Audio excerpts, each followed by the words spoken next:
Hello and welcome to the Marshall Reddick Real Estate's webinar on fundamentals of successful property management.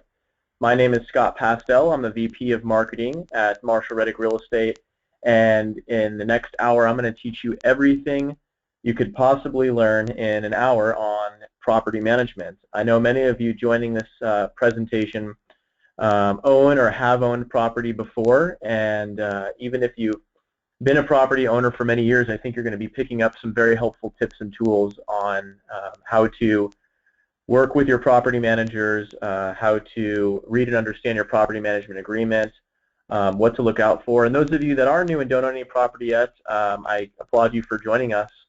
And what I'll be saying and reiterating throughout the presentation is how important it is to really get involved in your real estate portfolio, how to understand what the property manager's role is, and then how to maintain that relationship with your property manager. Since real estate investing is a long-term investment and many of us will own properties for many, many years, property management really is the key to ensuring continued performance of your rental properties year after year. So let's get into it. For those of you that are new to Marshall Reddick Real Estate, I'll just spend a second telling you a little bit about our company. We're a licensed residential real estate broker in California. We help people buy and sell properties here locally in California.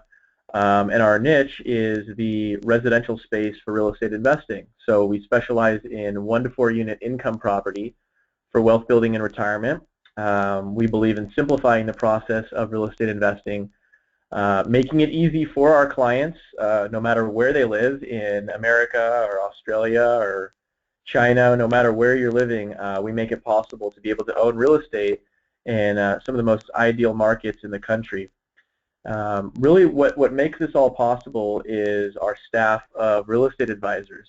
So we have several real estate advisors here in the office who specialize in working with investors from beginning to advanced. All our advisors own real estate. They all have real estate licenses themselves, and you can call and talk to them Monday through Friday, 8 a.m. to 5:30 p.m., and they'll help you with whatever it is you're looking to accomplish. We get very hands-on, very involved with each one of our clients. And so if you haven't purchased real estate from us yet, I encourage you, when you're done watching this presentation, to contact Kristen Tabar, whose information you'll be seeing in a little bit, and she can help you figure out your own personal situation, help you reach your objectives, help you set your own criteria, and help you accomplish your real estate investing goals.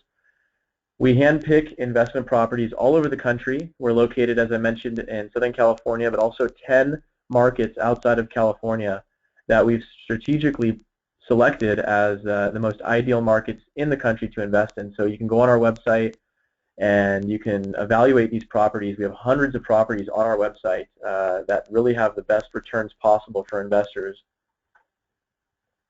And then our resource team of professionals. Now these are professionals that are going to help you ensure that you have a positive experience. Anyone from the real estate agents that we work with, the property managers that do all the leasing and advertising, and we're going to be talking about that shortly, accountants to help you file your tax returns and make sure that you get all of the tax deductions that are available for property owners, insurance agents, lenders, attorneys, and more. So just like any real estate broker, we're a transaction-based company. We don't charge for our mentoring and education. We make all our revenue from people purchasing property, and that comes from the commission paid by the seller. So since I'm going to be giving you guys a lot of information, I want you to have a decent understanding of who I am. I started in real estate about 10.5 years ago. I got my real estate license in 2010. I went to Chapman University, a nice private school here in Orange County. Got a business degree. At the time going to college, I really had no idea where my career would take me. I was fortunate enough to start interning here in 2005. That led to a full-time career opportunity, and then in 2008, I purchased my very first property in Alabama. Now, I was born and raised in California. And as I always say, if you would have told me a year or two before that my first home purchase was in Alabama, I probably would have said you were crazy because I'd never even been there. But through understanding how to manage my property manager, through understanding the due diligence process that I'm going to be teaching you guys, it made the process very simple and easy. I still own my property, my first property that I purchased in 2008, and in fact, I'm going to share with you some photos of it in a little bit.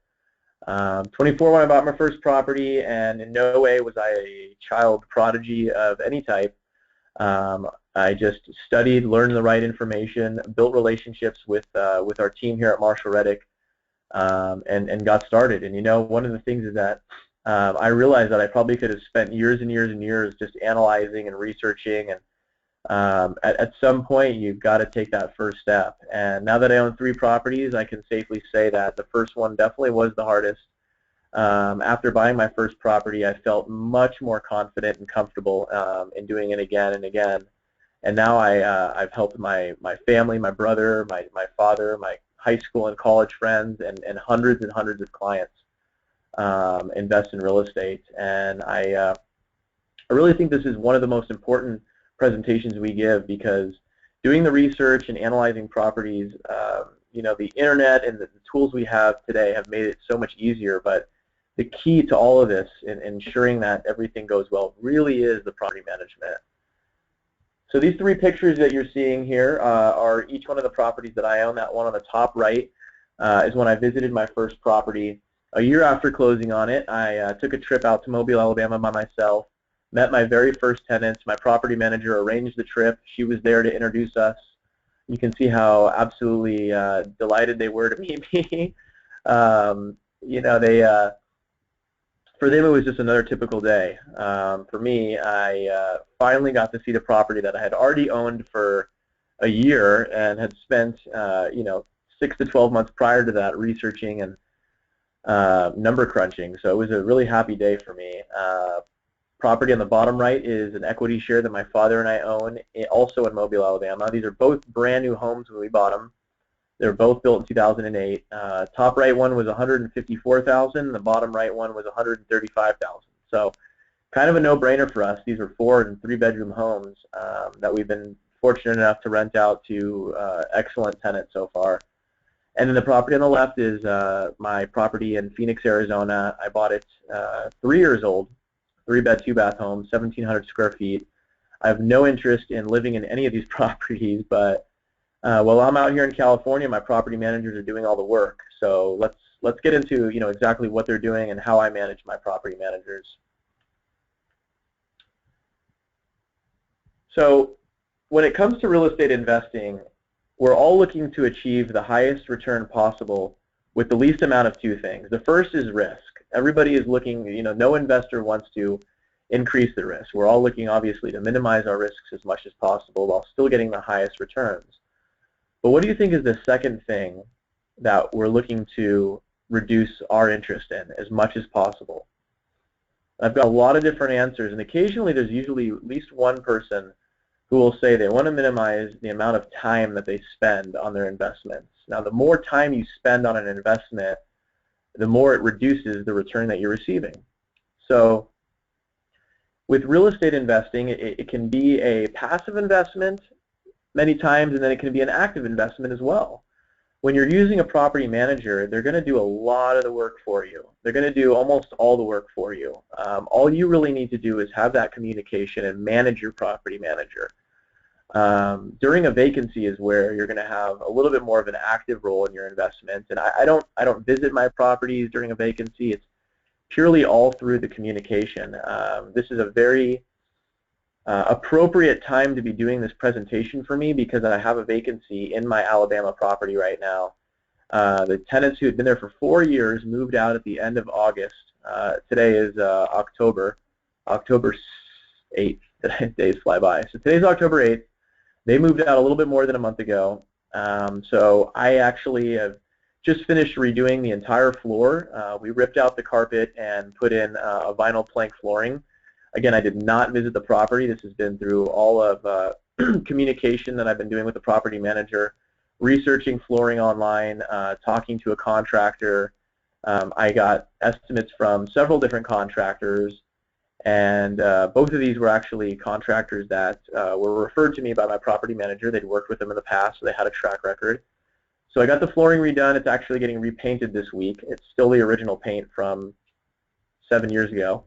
So, you know, with 3 different tenants living in the property since then. It's time that I repaint it. So all this really, even during this vacancy that I've had for the last 6 weeks or so, probably only spent, I'd say, a combined total of maybe 2 to 4 hours, you know, evaluating the estimates, talking to the contractors, and so, you know, it's a much more streamlined process when you've got the right people doing it. So for me, I'm a business owner. I'm co-owner of Marshall Reddick, so I spend anywhere from 50, 60 hours a week on my career. I have obviously family. I have a life outside of work that I like to maintain, and it's really my long-term vision to own at least 10 rental properties. So at 3 right now, you know, there are ways that if I would do this all on my own, it would probably occupy most of my time.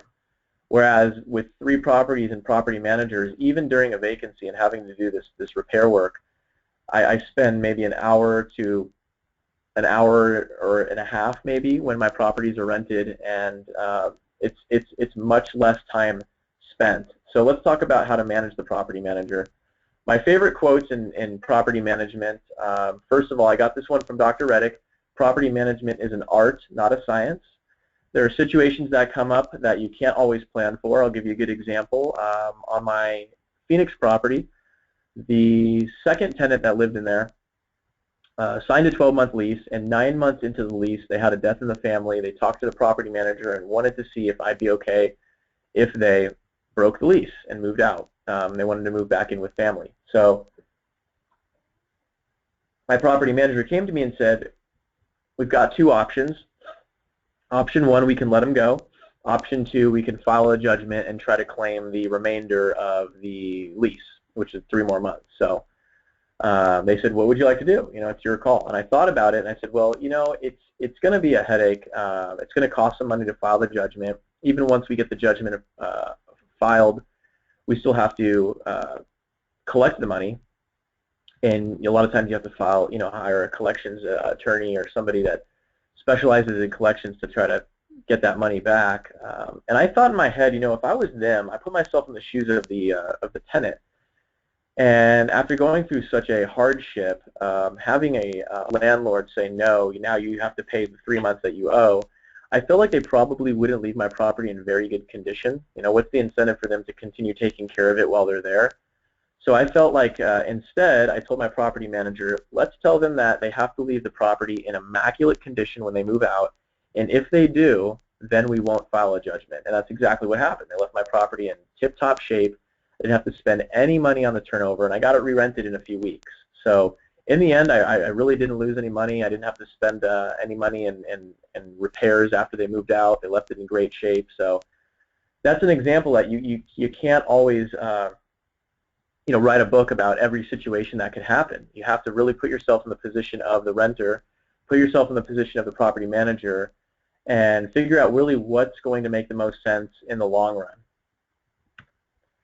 This is actually my favorite quote on property management. This came from Jim Moody, our Toledo, Ohio property manager, and he said, you date your real estate agent, but you marry your property manager. And that's true in many cases where an investor might be working with a real estate agent who helps them purchase the property, and that process might last a few months, maybe a month or 2 of finding properties and evaluating properties, and maybe another 30 to 60 days on actually closing on a property. But then they'll own that property for 10 or 20 years, and relationship really it exists in much longer between the owner and the property manager. For us here at Marshall Reddick Real Estate, we really prefer to work with one team that does everything in-house: the sales, the leasing, the property management. They have a much more vested interest in finding you a property that's going to perform for you, rather than working with a real estate agent who doesn't really have that incentive to work with you year after year after year and find you a good property that's not going to give you any problems. So for us, we really tell people, make sure you build a relationship with your property managers, because you might be working with them for many, many years. And we're actually pickier about the property managers we select than anybody else we work with here. This quote, I took credit for it because I haven't heard anybody really really coin it or haven't really seen it anywhere online, but I always tell people that the property management in the overall investing process is the make or break factor. You can find an amazing property in a great market with good school districts and strong job market, but it's going to be the property management that determines the success or failure of your investment. Before we started selling properties in the Midwest, there were different areas that we felt we weren't really sure how the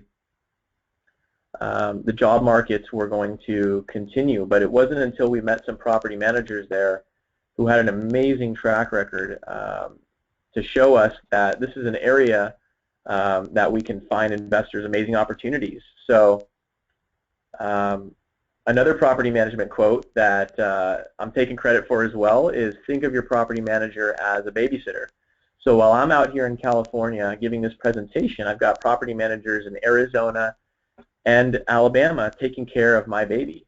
This really is, to me, it's like my baby, right? It's the largest investment that I've made so far in my life. My properties are very, very, very important to me, and I can't always be out there watching them. So because I think of my property manager as a babysitter, what I mean by that is I have a very close relationship with them. You have a relationship of trust, of good communication. So it's important to have that rapport with your property manager.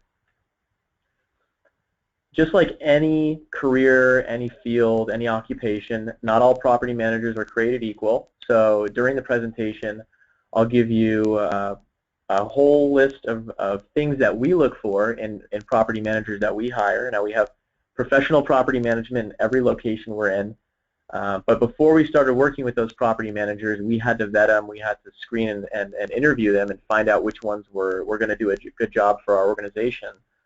And it's true. You have to know what to look for. You have to know what constitutes a good property manager versus a bad one, and I'll be sharing that with you in a little bit. Lastly, kind of goes along with some of these other quotes, but who you work with in real estate investing is equally, if not more important than where and what you buy. And I bet you can guess who came up with that one. Myself. Thank you, thank you, thank you. But no, honestly, credit or no credit, these are all quotes that I think you guys should try and remember, try and really understand. And each one of them, I know for myself and the hundreds of investors who have seen this presentation before have always agreed that each one of these is very, very true. So hopefully that gives you guys a good understanding of what we're going to talk about here. So I've got some tips that I'm going to show on the screen right now. Now, these are tips to help you create worry-free investing. And I know that all of us go into real estate investing initially with probably some hesitations or some fears. And there are definite ways that you can pave the way for worry-free investing. And there's also cardinal mistakes, typical mistakes that I see people make that pave the way for problems. So if you want to set yourself up for success, I highly recommend sticking to each one of these. Now, when it comes to condos and townhomes, we always tell people that if you're looking for a high cash flow investment or one that attracts families who tend to stay longer and limit your vacancy, you're better off going with single-family detached homes or 1 to 4 unit multifamily property. When it comes to condos and townhomes, you have much higher HOA payments. You tend to attract more turnover. Less families want to live in a condo. They really want to find a detached home with a front yard, a backyard for the kids and their pets to play around in. So our philosophy really is to stick to single-family detached homes or multifamily properties, but staying away from the condos and townhomes with high HOAs that eat into your cash flows. Second is with your 20 to 30% down payments, always try to stick to a property that has positive cash flow. I don't really consider it an investment if you have to pay into it each month. So you'll notice all the properties on our website with the minimum 20 to 30% down are always going to have positive cash flow in the investment markets that we're located in. If you're a newer investor and you're looking to decrease that initial vacancy, we have tons of properties that we're constantly putting on our website that are rent ready or already tenant occupied. So we work with sellers who are investors themselves, have a renter in their property, and they're looking to exit their investment. So you'll find plenty of property on our website that already has a tenant in it, and certainly that could help for investors who are a little bit fearful of buying a property and then waiting for that property to get rented. Now the fourth one on your screen is really our overall investment philosophy to target major metropolitan markets. Many of them are state capitals like Indianapolis, Indiana, Austin, Texas. You know, these are thriving major metropolitan markets. The reason that we're in these large markets is they tend to experience more appreciation because there's more job demand, more population growth, more people moving there, more jobs being created, lowers the vacancy rates, helps to tend to push up prices of property values and rents. But we don't advise on buying in the downtowns. For us, we're targeting the suburbs of these major metropolitan markets. And the reason we're in the suburbs is because that's where you're going to tend to find better school districts, lower crime rates, newer properties, which means less maintenance, and you're going to tend to attract families who are looking to live in the suburbs and then commute to the downtown. And if you get the right family, the right tenant in your property, they can stay there for years and years and years, turn it into their home, treat it like it's their home, raise their children in it, and you know, you luck out if you have a tenant that's in your property for even more than 2 or 3 years. And that's really what we try to do in most cases. And if you're buying 3 to 4 bedroom homes, that's more likely to attract a family rather than your 2-bedroom homes or condos. Always telling people that you should get a home inspection. In fact, when you buy a property from Marshall Reddick, we're going to tell you that it's highly, highly, highly recommended, so that you have a good idea of the condition of the property, so that you know what it might need an initial fix-up or what it might need in the future. And then having professional property management, which is exactly what we're here to talk about today. Here's a list of the current investment markets where we're located. So in each area, we have real estate agents, we have property managers. The property managers have handymen, contractors. Those contractors are plumbers, roofers, electricians, house cleaners, anything you need to get your property looking nice, attracting tenants, and keeping it in good condition. So you'll notice a lot of these areas are in Texas, Tennessee, Florida. Those 3 states all have no state income tax. So what that does is it attracts companies to set up locations and set up their operation in states with no state income tax. The cost of doing business is less. The regulations are lower, and I'm comparing all this to California where we live, or where I live at least, and where our company is located. And in California, it's the least business-friendly state in the country. I love living here. Of course, we have beautiful weather year-round, great beaches, but it's not really ideal for an investment. You got to look at landlord-friendly states, states where the cost of doing business is so low, where employers are just really encouraged and really incentivized to create more jobs. And that's exactly what's happening. In Austin, Texas right now, the unemployment rate is about 2.5%, and there's over 1 million people that live in the city of Austin alone, not to mention the metropolitan, which has over 2 million people. So because of this, and what you're going to find on the next slide is our criteria for selecting markets. Number 1 is the job market. If you want to lower your vacancy, you want to be buying properties in an area that has strong job demand. It's going to lower your vacancy rate, but you can't buy property in an oil town or in a town that's just built on one industry like agriculture way out in the middle of nowhere. You want to be buying properties in areas that have a strong diversity of employment in different industries, and you're more likely to find that in major metropolitan markets. Housing affordability is extremely important as an investor. We know that the more rent we can get for the lower price means the better cash flows and higher returns. So in any of the markets you're seeing on the map, the median home price is anywhere from about $150,000 to $200,000. Very different than here in Orange County where I live, where it's about 3 times that amount. And because we can buy more real estate, we're able to significantly increase our returns here. These are landlord-friendly states, as I mentioned, meaning the eviction laws, the rent restrictions all favor the landlord, rather than here in California where it's heavily favored towards the tenants.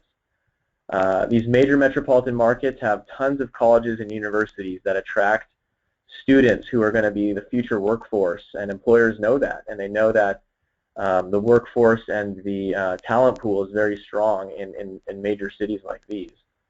Now finally, number 7. Now number 1 through 6 is not difficult to find on your own online. I mean, anybody can research the cities that I showed you and find that everywhere you look, everything's pointing towards these being ideal markets, but it's how you own a property in these areas when you live in a completely different place. And once again, it's all in the property management.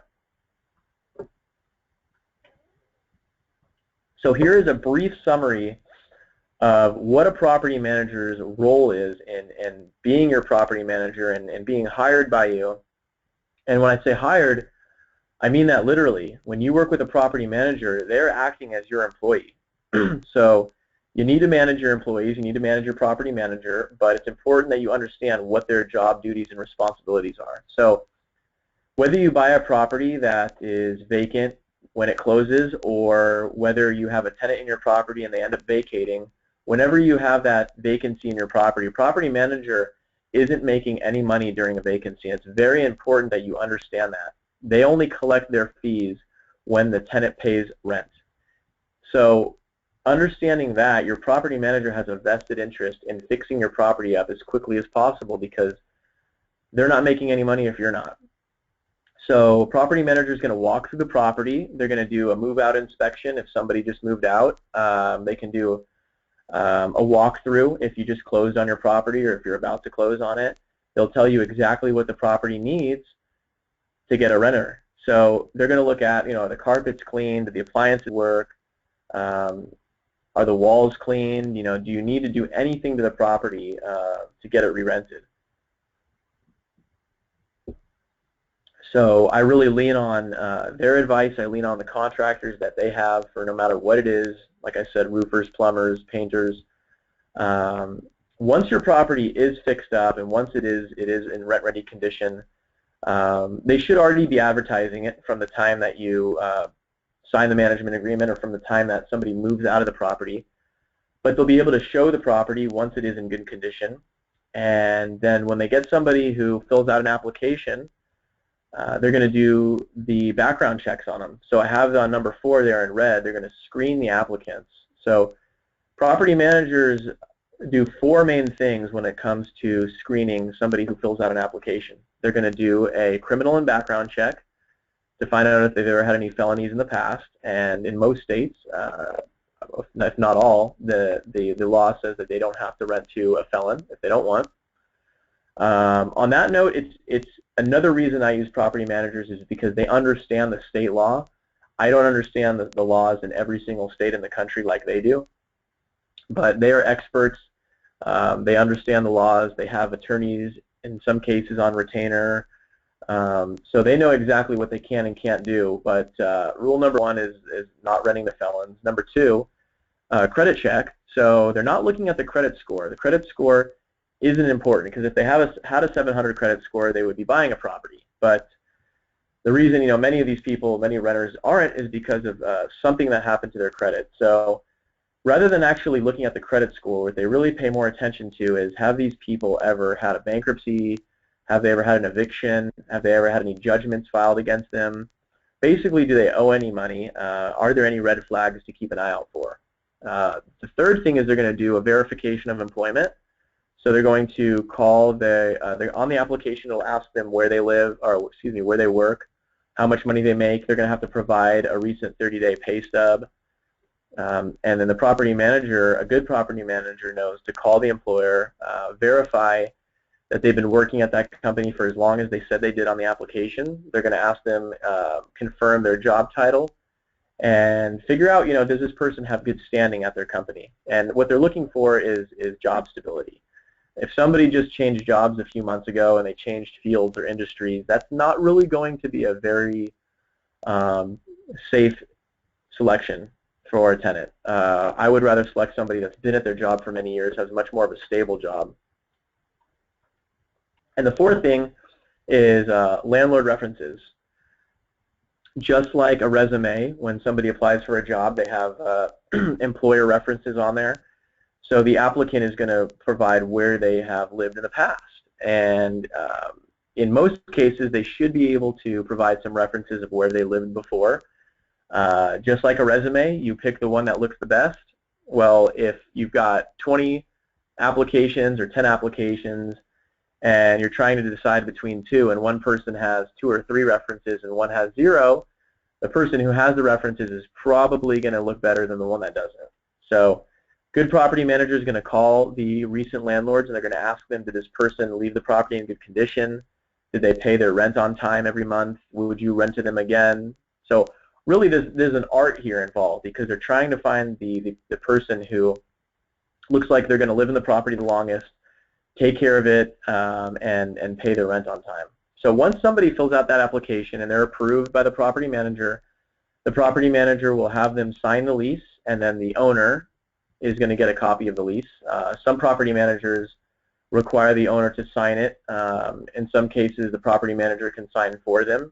Just depends on how the property manager has that process set up. So maybe that's a question you can ask your property manager is, do I approve the applicants or do you approve them yourself? Do I have to sign the lease or do you sign the lease for me? And these are great questions to ask a property manager before you have a renter in your property. Once that person moves in, the property manager is going to collect the rent from them. Some property managers have a web portal where the renter can pay online. In some cases, the renters stop by the office and pay in person, or they'll mail a check. Just depends on the renter and depends on the property manager. And then one of the things that I love the most about property managers is their bookkeeping. So they have software that creates and sends me a monthly and a yearly statement, so I can see the income and the expenses on my property, and it's very easy to track the performance of my properties. It's much more organized when you have a system and when you have software like a property manager does. And the last one on the screen here is kind of a personal preference. I know some people like to have a property manager do several inspections a year. I really think that one is enough, in my opinion. I like to have a property manager walk through my property, or my property manager walk through my property once a year to do an inspection, just to make sure that nobody's living there that wasn't on the lease, just to make sure they're not smoking in my property, making sure that they're taking good care of it. Now, in most cases, you may have a maintenance issue come up during each year, so you might already have your property manager visit the property if there is a maintenance issue. Certainly, if there's no issues at all, I still think it's a good idea to have the property manager do an inspection once a year. Now, those will vary in price. $50, $60 is usually the average for them to do a very detailed report, to take pictures and tell you exactly what the condition of the property is. And I think it's well worth it, and I think it's important to do. So how much does property management cost? So there are several different fees. The two main fees are the leasing fee and the monthly management fee. Now it differs in different states. It's not one exact fee across the country. Leasing fees can tend to charge anywhere from 1/2 of the first month's rent all the way to 100% of the first month's rent. And that fee goes towards the property manager advertising the property, taking the calls, showing the property, overseeing any repairs and maintenance.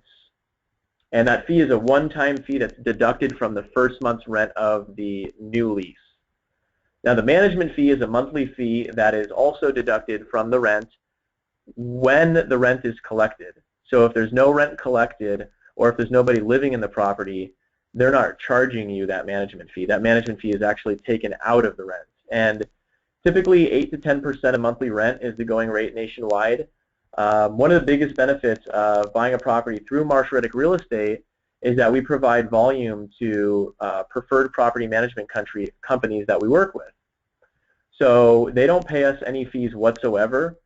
We ask them instead to reduce their fees to make it more attractive and more beneficial for our customers. So our average leasing fee is 1/2 of the first month's rent, and the average monthly management fee is 6 to 8% instead of 8 to 10%. And that difference, that can definitely add up over time. But if you're buying properties in the right markets and you're factoring these fees in ahead of time, you can still get excellent cash flow. But the benefit you're getting is a tremendous amount of time reduced in your investment and a professional team to take care of it. So the first rule when it comes to property management is reading and understanding the PMA, and the PMA is the Property Management Agreement. So once you close on a property, you're going to have a property manager that Marsh Reddick Real Estate will refer you to, that we work with, and they're going to send you their management agreement. The management agreement is usually anywhere from maybe 5 to 10 pages at the most. But what I find is, anytime that somebody comes to me with a question or an issue, my first answer is usually, did you read the management agreement? Because many of the answers that people ask me questions about are usually in that agreement. So what I've done is actually given you a copy of my management agreement in Arizona, and I put it here on the slide that you can see in front of you. So AZ Equity Properties is my property manager. They're our preferred property manager in Phoenix, Arizona.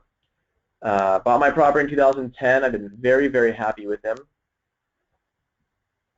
Now they use a state management agreement, a state of Arizona management agreement. You might find your property managers use a state contract as well, or they might have their own. Either way, it's very important to read and understand it. What you want to look for are things like the cancellation policy, which is halfway down on the first page. If for any reason I decide to cancel, I need to give them at least a 30 days notice. Otherwise, they have the right to charge me a $250 fee. So that's something I need to be aware of. I don't foresee that happening. I love Tanya, Nord, and the AZ Equity team, but it's important that I understand, and I know how to get out if I have to. What you're going to find here at the top of page 2 is how much they advertise my property for rent. This management agreement was the original, so it's several years old. I did switch property managers after 2 years of working with a terrible property manager who we only worked with for a short period of time, and very happy to say we've got a much better property manager in Arizona now, those of you that are looking at buying property in Phoenix. But at the time when I signed this several years ago, we were asking for $925 in rent. Thankfully, we're getting $995 now, but it might have, how much that you're going to advertise the property in rent. About a third of the way down, you're going to see it says repair and maintenance. So in most management agreements, it states a dollar amount that is the minimum for the property manager to have to ask for your permission before issuing the labor and contractors should there be a maintenance issue. So on my management agreement, it's $250, meaning that if there is a maintenance issue and the total cost is lower than $250, they don't have to notify me ahead of time. Now, I've seen that number anywhere from about $150 to $250. If you think about it, property managers manage hundreds, and some even thousands of properties. They don't have the ability to notify the owner every time that there's a light bulb that's out, or every time that there's a leaky faucet, or any time that there's a simple maintenance issue. Now, my property manager usually tells me something. I've had a very good experience with Tanya, and she'll tell me anyways, even if there is a small issue. But you want to be aware of that and what that dollar amount is in your management agreement. Halfway down, they'll tell you in your management agreement, depending on who you work with, where you buy is going to look different, but it's going to have the same items in there. They'll tell you when they do their owner disbursements, so when they actually disperse the rent checks and when you're going to receive your funds each month. It says on here their accounting, they do monthly and yearly, which is standard. You should have a monthly and a yearly statement from your property manager. Let's see. Now, halfway down on this page, page 3, is something that not all property managers require. These guys require me to have a reserve account on hand. So when I did sign up with AZ Equity, I had to send them a $500 check for reserves. Now, that's my money. That's not a fee. And if I ever sell the property or change property managers, I receive that money back. But it's something just to protect them in case there is a maintenance issue and the owner doesn't decide to pay. Because in some cases, a property manager might do the work themselves or might spend time repairing an issue and then not receiving a check from the owner. So this is to protect them, which is pretty standard. At the top of this page shows my management fee, which in Arizona is $70 a month. Comes out to right around 8%. Now this is something to watch out for.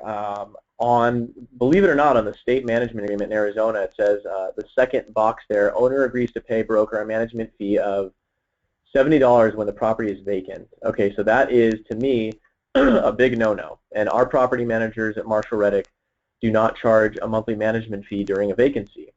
Very, very few property managers will charge for that. I recommend not working with a management company that charges a management fee during a vacancy because it doesn't give them any incentive to rent your property quickly.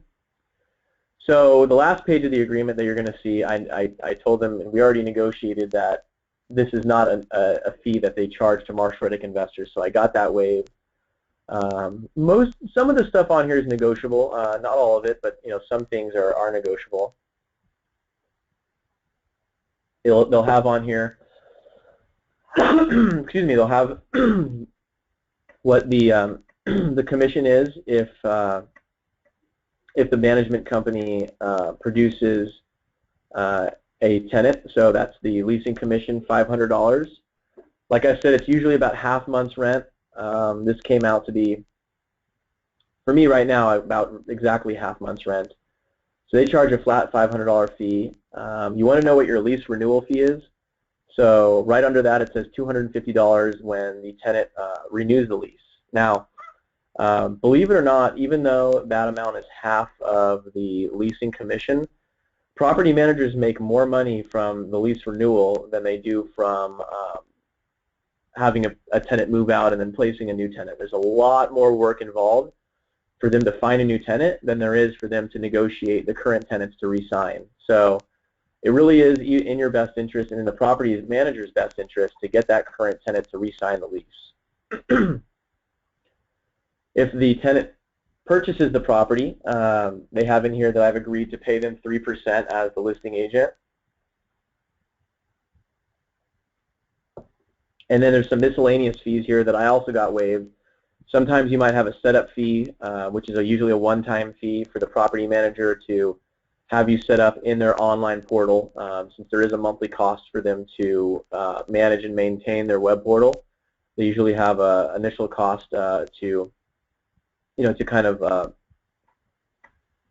pattern or soften that fee that they pay. And then occasionally, and this is something that I would also recommend not agreeing to, is a marketing or advertising fee on top of the leasing fee, because the leasing fee, which I'm paying $500, a lot of that really does go towards them advertising and marketing the property. So I don't believe in paying an additional fee for advertising. So again, just really read and understand your management agreement. Look at any additional terms and conditions you have. If you have any questions, you can always talk to your real estate advisor. You can always call Marshall Reddick and we'll help you figure out how to structure your management agreement as best as possible. So right now you're looking at a current ad. I took this off of Zillow just a couple days ago of my property in Mobile, Alabama. So you can see a nice 4-bedroom, 2-bath home. We're asking $1,200 a month in rent. The reason that I put this in the slide is because you want to be able to find your property online. You need to, in my opinion, check and verify the advertisements on Zillow, making sure it's on Trulia, HotPads, making sure that you can find it, because 80% of all renters today find a property online. So you want to make sure that the description is nice, the pictures look good, that they're not blurry or dark, or you want to make sure that they're updated pictures. So as I said, last week we did the flooring in my property. This week we're doing the painting. So tomorrow I'm actually going to have my property managers update the pictures with the new flooring and paint. I'm also going to have them write a much longer and more detailed description, since right now that 2 sentences under the 4-bed, 2-bath is not really, in my opinion, very much to get anybody excited about the property. So I'm going to have them write a longer description. So these are just things you want to look for. Check the ads, make sure that they're accurate and enticing. I would say that this is probably one of the most important slides of the presentation, 6 ways to lower vacancy to under 45 days. So just some quick tips, whether you use Outlook or Apple Calendar or Google Calendar, make sure that you keep track of the days that each one of your leases are set to expire. Many of you own multiple properties, so I would make sure that you have the lease expiration dates scheduled in your calendar. And then number 3, 60 days prior to the lease expiring, set a reminder for yourself. So just go into your digital calendars now, set these reminders and set these dates in there so that when the 60-day mark comes, you can contact your property manager and ask them if the current tenant is going to renew the lease. And it shows them that you're proactive, it gets the ball rolling faster. Just a really good thing to do. Number 2, I skipped over it, but have a separate checking account set up for your rental properties.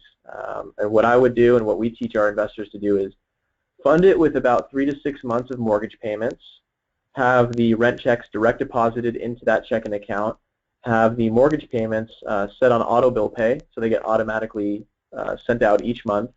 That way you're never collecting a check, you're never writing a check, it's all automated. And all you really need to do is check your bank statements each month just to make sure that the money hit the account, that the mortgage payment was sent out.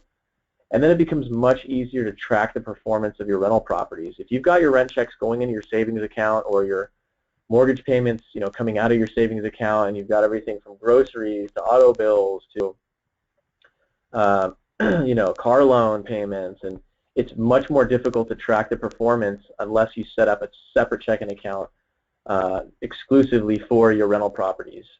Now, number 4, I just showed you on the last slide, check online and make sure your property is properly advertised.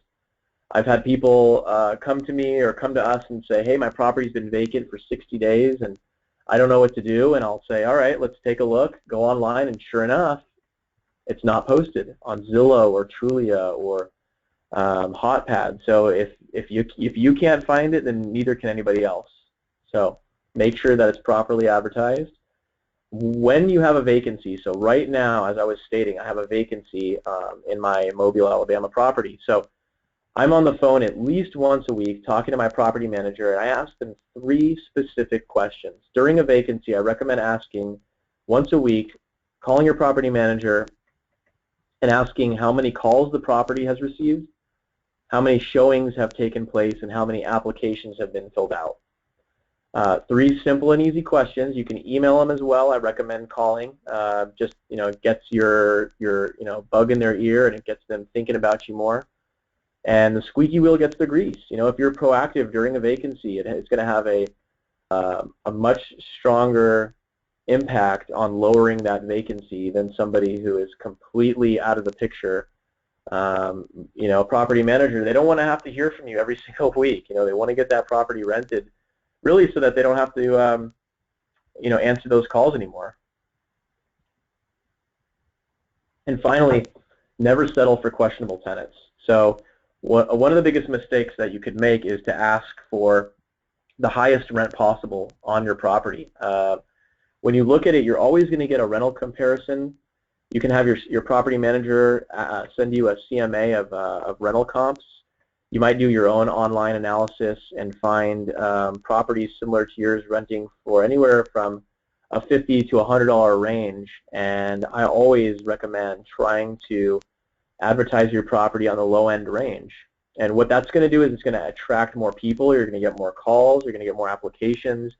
And you're much likelier to rent your property faster. Rather than asking for the highest dollar amount and settling for questionable-looking tenants that might not have a very clean application, you're better off lowering the rent, asking for a competitive dollar amount, and then choosing between all of these great applications and choosing the best one of all.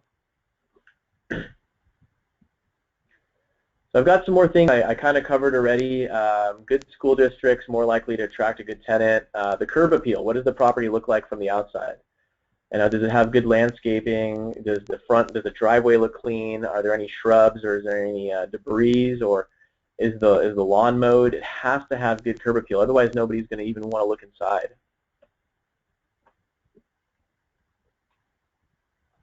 So what would cause a property to go vacant for 90 days or longer? Well, I almost guarantee that it's at least one of these issues. So if you want to avoid having a long vacancy, make sure not to break any of these rules. Be on the phone once a week with your property manager during a vacancy. Ask them those questions that I provided you. Make sure your property is properly advertised online. Make sure it's priced competitively.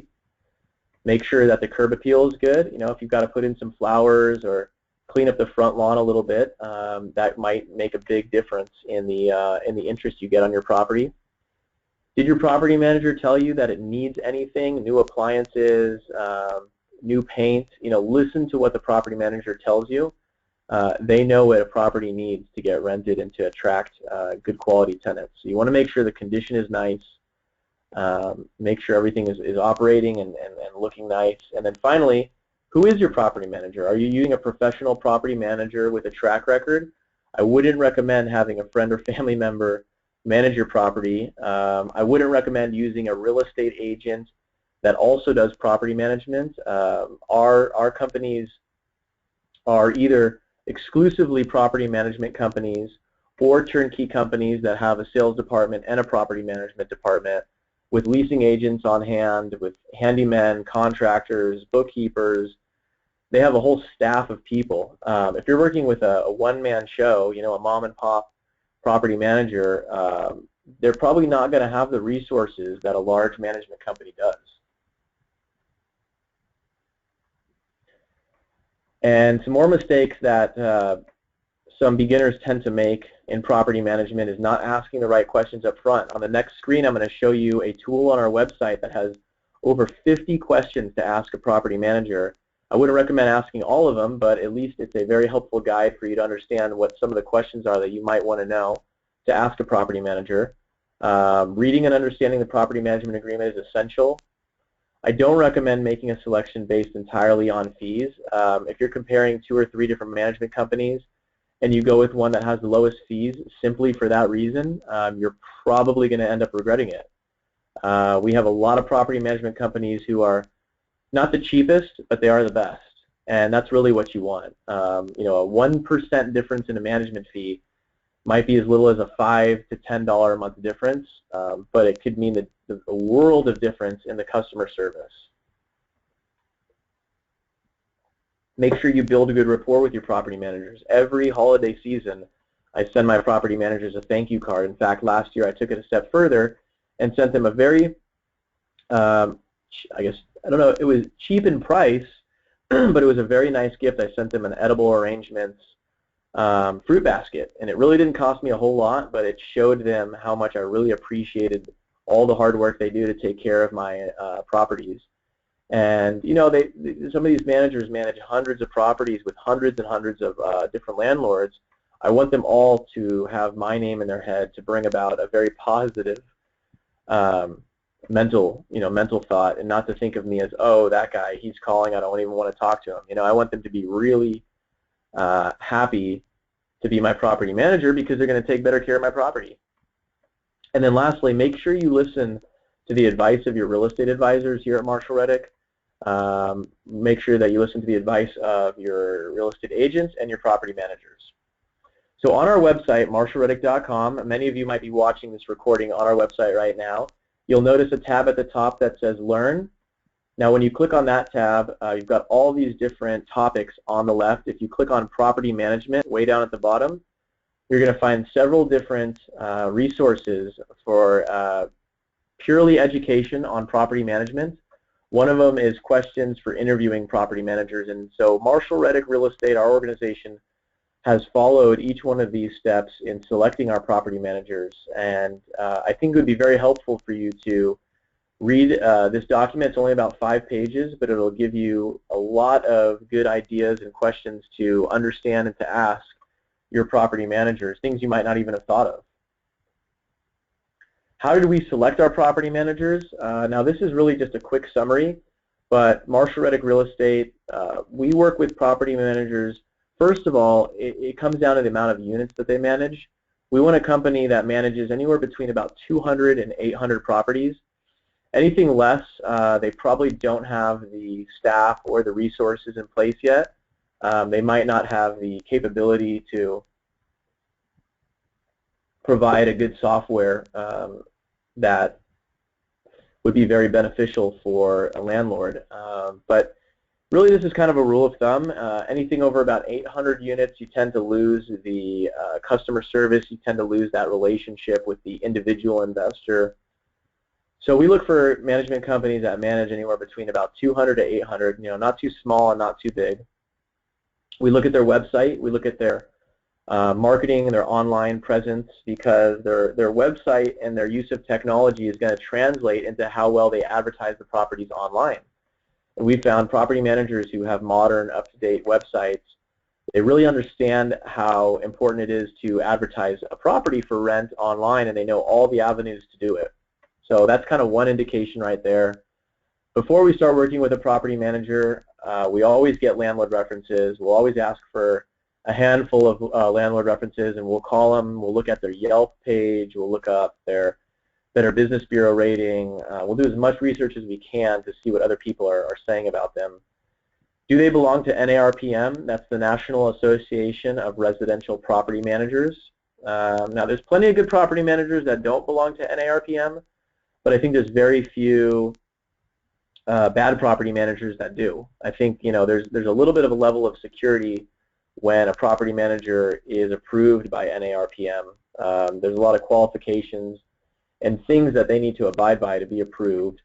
And then really, most importantly, what's their responsiveness?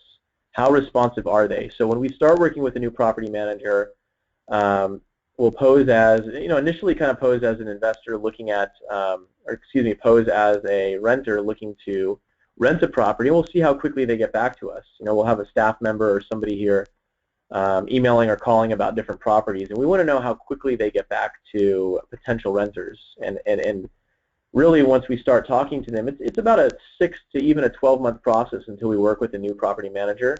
We want to see how good they are and how responsive they are, because it really all comes down to responsiveness. When you own a property in a different state and you have a question or an issue or a situation, you don't want to wait a day or two for a response. You want to be able to get a hold of them, and you want to be able to get your answers quickly. So many of you watching this presentation have already read the Reddick Property Rating ebook. If you haven't, I'll show you exactly where to get that. It's on our website, 36-page guide on how to select the best investments, what property classes mean, how much vacancy and maintenance you're going to typically find in each property class, what type of tenants you're going to have depending on the property class. I won't spend too long covering this, but these questions in front of you are ones that you should really be asking yourselves when it comes to purchasing an investment property. This is exactly what our real estate advisors spend time with each one of our clients going over. Are you looking for the highest amount of income? Are you looking for long-term appreciation? How much risk tolerance do you have when it comes to maintenance and vacancy? How much experience do you have? What types of properties really make the most sense for you, and why? What I would say about this is, if you're not really sure what types of properties and what property classes make sense for you, make sure to call Kristen Tabar. Her contact information is at the bottom. Or if you're already working with a Marshall Reddick real estate advisor like David or Tanya, make sure to talk to them and find out exactly which properties make the most sense for you. So I'll show you just a few pages on our website. On the Invest tab at the very top, when you click on that, you'll see this gray box on the right, similar to what you're seeing on the screen, and you can download for free the Reddick Property Rating ebook. And it really has a tremendous amount of information in it to help you figure out which investments make the most sense. One of the pages out of the many in the ebook looks exactly like this. So you'll be able to get a good idea of the types of people that rent different properties, how a property gets the Reddick Property Rating of A, B, C, or D, and then what matters in terms of influencing that Reddick rating, what doesn't really matter that much. The easiest way to think about it, which we've very simply summarized, is an A-class property is going to have more appreciation than cash flow. A C-class property is going to have more cash flow than appreciation. And a B-class property is going to have a combination of both. Really easy to think of it as A, B, and C. A for appreciation, B for both, C for cash flow. And this page in the Reddick Rating ebook will take you to the Google Maps page where you can find the median home price of every major metropolitan market in the country. Now we take that median home price, and that's what gives us the Reddick property rating, which you see right here in front of you. If this is all completely foreign to you, I really recommend reading this ebook. Depending on the property value that you either own or are purchasing, compared to the median home value in that market, it will give you the Reddick property rating. And there's a few compensating factors. There's some situations that might make an A a B or a B an A, but all of this is defined in the Reddick Rating ebook. This is the reason that we're talking about it, because depending on the rating, you're going to have different levels of maintenance and vacancy. It's very important to know this ahead of time going into it, so that you don't buy a C-class property and then get surprised at the end of the year because you had more maintenance or more vacancy than an A-class property that you own. So it's important to understand the differences between the properties. Now, obviously the median home price is different in different markets. So, you know, an A-class property in one market might mean a $200,000 property. An A-class market in a different property could be $100,000 or $120,000 property. So it's important to understand what the values are and how they differ in different cities. Vacancy example. So 8% equals about almost 30 days. So if you have an A-class property, and you'll notice on our website we put in an estimate of 8% vacancy and 8% maintenance, but that gives you about 30-day window each month.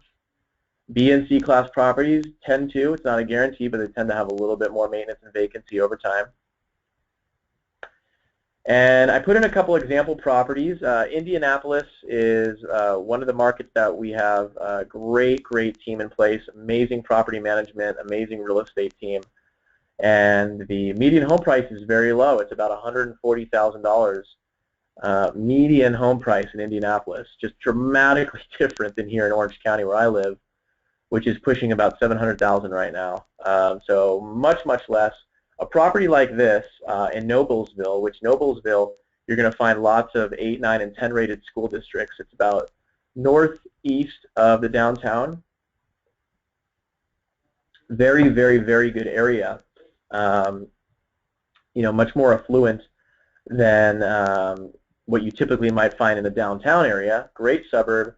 So this is an A-class property, $145,000 property, rents for $13.95 a month. You can see built in here are estimates for maintenance and vacancy. That's not going to be taken out of your rent every month. That's just purely an estimate. So if you notice, about 3/4 of the way down on the right, it says monthly income, and then to the right of that, it says $487.27. So that's what you're going to be receiving on a monthly basis after your fixed expenses of principal, interest, taxes, insurance, management fee, and in this case, a very small HOA. So you're still positive cash flow, almost $500 a month on this property. However, there will be times where you have a vacancy. There will be times where you have maintenance issues. So if you look at it on a long-term average, and we do all ours on a 15-year average, you're looking at about $225 a month average after those maintenance and vacancies. Hopefully it'll be more. We try to be as conservative as possible. But still, 21.77 annual ROI, and the ROI on our website, you'll find it includes the appreciation rate, which we take from the National Association of Realtors. We use their 25-year average, which here it's 3.7%. You can see that on the just under the property to the left. It's built in 1998. Great property. I've got another property here, it's a duplex, brand new construction duplex. We work with a builder in Brownsburg, another amazing suburb of Indianapolis. These are brand new duplexes for $275,000. What you're going to find on a brand new construction property like this is lower amounts of maintenance. So in the Reddick Rating ebook, we talk about the reduced maintenance expense that we use for the first 6 years of a property being built. So if you're looking for multi-units, these are brand new, low vacancy, low maintenance, and good cash flow. So many of you guys have tons of questions. I've already gotten a lot of questions in, and I appreciate all of the interest, all of the enthusiasm.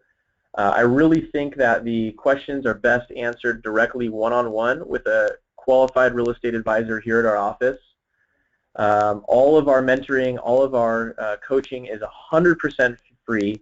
We make all of our revenue from the sale of real estate, so you can spend as much or as little time as possible as you want with our real estate advisors. And when you're done buying a property with Marshall Reddick Real Estate, that's exactly how you're going to feel. So after I closed on this property in Phoenix back in 2010, I still had a beard. Back at the time, I guess I wanted to give it a shot, but no more beards for me. If you see me in person, you'll probably see a nice clean-shaven guy.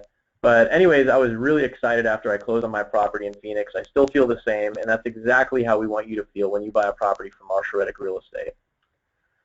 All right, so if you haven't already talked to or spoken with a real estate advisor, I highly encourage you to call or email Kristen, set up a consultation, ask her as many questions as you want. Doesn't matter what time zone you're in, we'll accommodate you. We can communicate through email. We really like to talk to people on the phone to get to know them a little bit better. But go ahead and send Kristen an email, schedule a phone call with her. Kristen Tabar, 949-885-5162, or ctabar@marshallreddickrealestate.com. So my gift to you for watching this presentation is setting up a call with Kristen. She'll take the time you need, as long as possible, to help you figure out how to select the right properties, how to find the right property managers. We can connect you with the property managers we use in each market, and we'll be there working with you throughout the lifetime of your investment. Long after you close on that property, we're still here to help you guys have the best performance possible. Thank you so much for joining. Again, if you have any questions, you can go ahead and email Kristen directly. We will look forward to helping each one of you achieve your goals of financial independence. Thank you.